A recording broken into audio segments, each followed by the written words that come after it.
All right, now let's write the second integration test for this endpoint. So I'm going to select the first test, duplicate it, and then change the name of the test accordingly.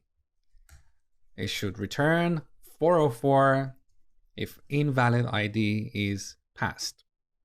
So let's collapse the first test so we can focus on this test. In this test, we don't really need to add a genre in the database. We can start with an empty collection because when we pass an invalid genre ID, it doesn't really matter if we have no genres or 50 genres in the database. We don't have a genre with the given ID. So I'm going to delete these two lines for two reasons. One, to make this test faster, and also to make it cleaner and more maintainable. So delete.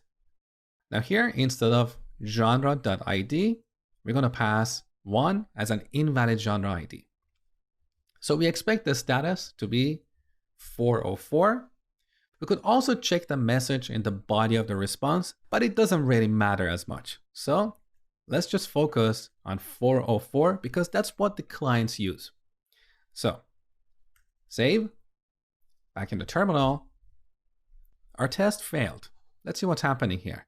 So we expected 404, but we got a 500 or internal server error. So what's going on here? Well, let's scroll up. Here we have an error that is coming from Winston. So earlier we defined this error middleware function, and inside this function first, we log the error using Winston and then return the 500 error to the client. So this error that we have here is coming from Winston. Look at the error message. Cast to object ID failed for value 1 at pass underline ID. You have seen this issue before. Earlier, we fixed this problem if we had the ID in the body of the request. So we installed a Joy plugin for validating object IDs. But that approach doesn't work if ID is a route parameter. So back in our route handler, here before calling genre.findById, we have to make sure that request.params.id is a valid object ID. Otherwise, this route handler does not respond with 404. So